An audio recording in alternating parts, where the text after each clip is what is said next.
प्रिय विद्यार्थियों, पिछली क्लास में हमने पृथ्वी के भूवैज्ञानिक इतिहास को समझ करके शैलों के बारे में अध्ययन करने के लिए आपका भूवैज्ञानिक इतिहास के बारे में बताया था। आपको समझ में आया होगा। अब हम भारत के जो भूवैज्ञानिक इतिहास है, तो कुल भूपटल के भूवैज्ञानिक इतिहास के समान प्राचीन है। यहाँ पूरा कैम्ब्रियन, जैसा पूरा कैम्ब्रियन, यहाँ प्रारंभिक या पूरा कैम्ब्रियन इसको कहते हैं, ये प्रारंभिक युग, फर्स्ट है ना। पूरा कैम्ब्रियन युग की प्राचीनतम शैलों से लेकर के ये प्रारंभिक काल है। सबसे पहला आर्कियन युग के भी कह सकते हैं इसको हम लोग, प्रोटोजोइक या आर्कियन भी कह सकते हैं। तो ये प्रारंभिक महाकल्प रहा है। तो सिनोजोइक का ये रिसेंट जो क्वाटरनरी शक रहा है या युग रहा है, क्वाटरनरी युग तक की शैलें भारत में पाई जाती है। फर्स्ट पृथ्वी के निर्माण में आर्कियन युग से लगा करके ये क्वाटरनरी काल तक की शैलें, नवीनतम शैलें, प्राचीनतम से लेकर के नवीनतम शैलें भारत में विद्यमान है। भूवैज्ञानिक विशेषताओं के आधार पर भारत को 3 स्पष्ट बड़े भागों में बांटा जा सकता है। तो सबसे पहला यहाँ हम देख सकते हैं, ये हमारा जो प्रायद्वीपीय भारत है, ये 3 और पानी, ये प्रायद्वीपीय भारत है। प्रायद्वीपीय भारत जिसको हम पेनिनसुलर इंडिया भी कहते हैं, जो प्राचीनतम शैलों से निर्मित है। यहाँ पर प्राचीनतम शैलों से निर्मित है। गोंडवाना लैंड का पार्ट है। हमारी जो पृथ्वी थी, जब एक ही भूभाग था, पेंजिया महाद्वीप, पेंजिया था, चारों तरफ पानी था, पैंथालसा था। ये डिवाइड हुआ भूगर्भीय खतरों के कारण, 2 भागों में डिवाइड हो गया। उत्तरी भाग को नागालैंड कहा गया, दक्षिण भाग को गोंडवाना लैंड कहा गया। तो जो हमारा जो दक्षिण भारत है, दक्षिण का पार्ट है, वो गोंडवाना लैंड का था। बीच में ये पानी भर गया था, तो टेथिस भूसन्नति कहलाता था। तो जो दक्षिण भाग है वो गोंडवाना लैंड, प्रायद्वीपीय भारत गोंडवाना लैंड का अंग है। हिमालय तथा नवीन वलित पर्वत श्रेणियों, जो सागरों में निक्षेपित नवीन अवसादी शैलों से निर्मित, 2 भागों में बढ़ गया पेंजिया, और ये बन गया, ये गोंडवाना लैंड हो गया और ये नागालैंड हो गया। तो बीच की जो भूसन्नति थी उसमें पानी भर गया, है ना, टेथिस सागर बन गया। तो इधर से भी यहाँ मिट्टी का जमाव हुआ और गोंडवाना लैंड की तरफ से भी नदियों द्वारा यहाँ पर इस सागर में मिट्टियों का निर्माण हुआ, और यहाँ पर अथाह मिट्टी का निक्षेपण हो गया। और निक्षेपण के भूगर्भिक, जब वापस पुनः भूगर्भिक हलचलें होती है, तो यहाँ पर कंप्रेशन के कारण, संपीड़न के कारण वलित पर्वतों का निर्माण हो जाता है। तो ये वहां पर जो ये हमारा जो हिमालय पूरी रेंज है, ये जो भूसन्नति, हिमालय की भूसन्नति है, ये टेथिस सागर का पार्ट था।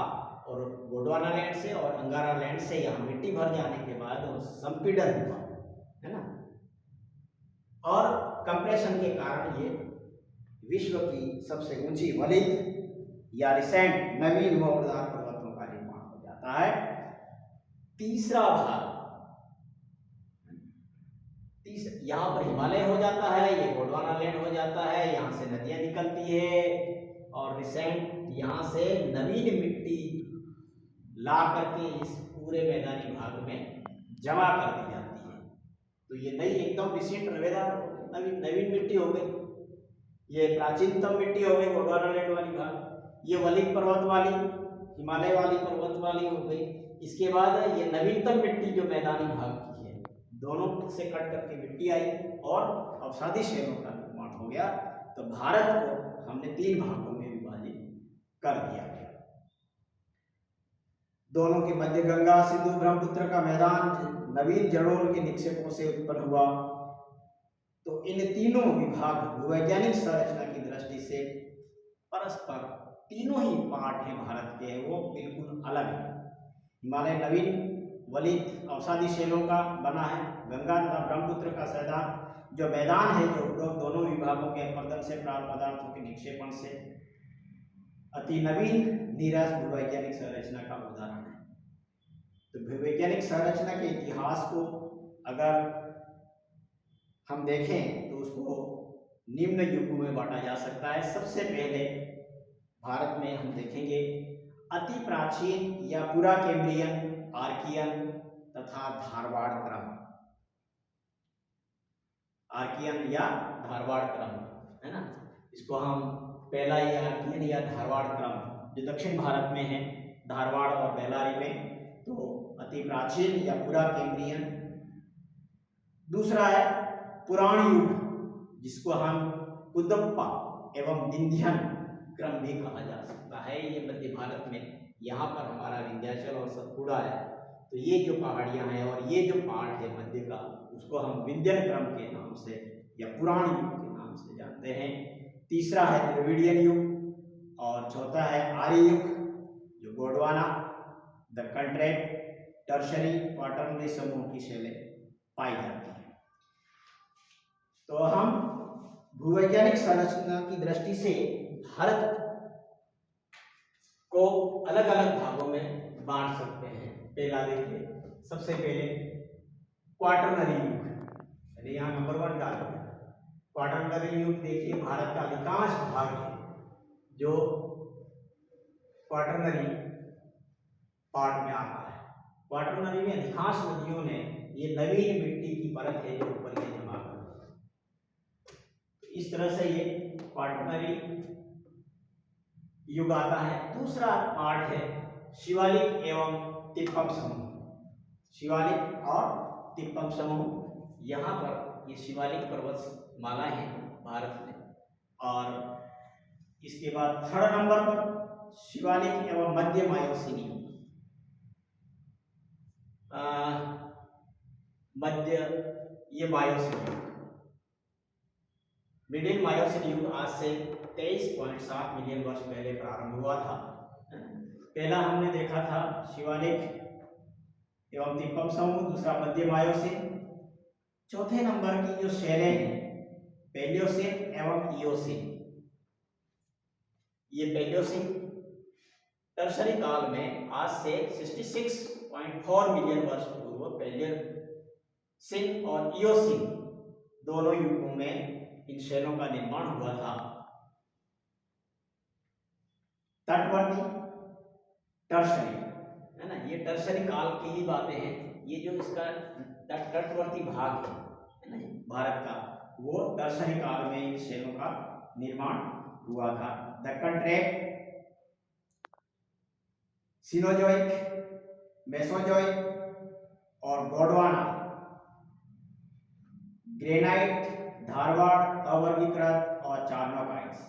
इस तरह से ये अलग अलग भागों में लगभग इसको भारत में 16 प्रकार की जो सेल्स हैं उनका निर्माण विभिन्न युगों में रहा है।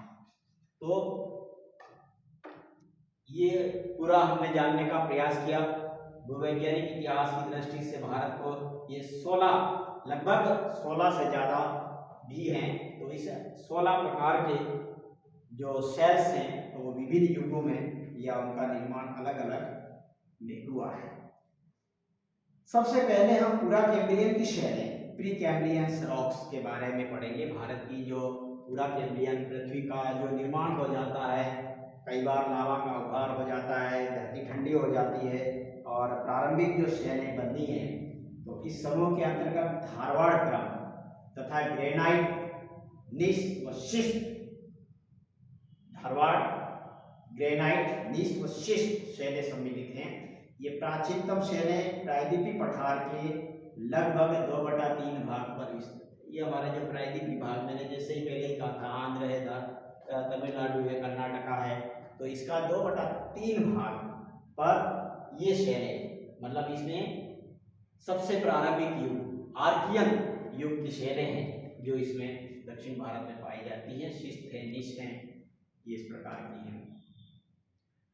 इनका विस्तार कर्नाटक, तमिलनाडु, आंध्र प्रदेश, उड़ीसा, मध्य प्रदेश, बिहार के छोटा नागपुर का पठार। कौन कौन से?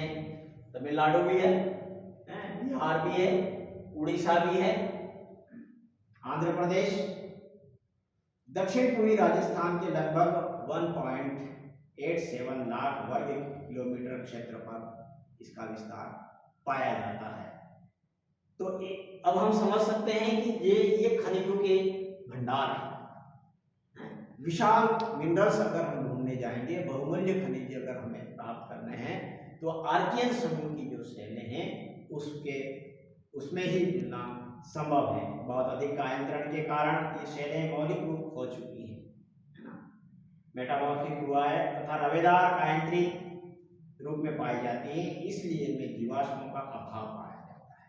फॉसिल्स नहीं पाए जाते हैं इन आर्कियन युग की शैलों में। ये केवल आधारभूत शैलों के रूप में स्थित हैं। इनके क्षरण से ही कालांतर में धारवाड़ तथा बाद में शैल क्रम विकसित हुए। इसमें आर्कियन युग की जो शैलें हैं, इसको हमने बंगाल निस, बुंदेलखंड निस, नीलगिरी निस में विभाजित किया गया है। बंगाल निस में पश्चिम बंगाल, बिहार, उड़ीसा और कर्नाटक। बुंदेलखंड प्रायद्वीप के उत्तरी सिरे पर बुंदेलखंड में विस्तृत, और नीलगिरी पलानी तथा शिवराय पहाड़ी में विस्तृत चर्नोकाइट्स सीरीज नाम से भी विख्यात है। ये इसी आर्कियन युग में चर्नोकाइट्स भू हलचलें हुई थी और इसके कारण उसको चर्नोकाइट्स भू हलचलों के नाम से भी जाना जाता है। Okay, thank you.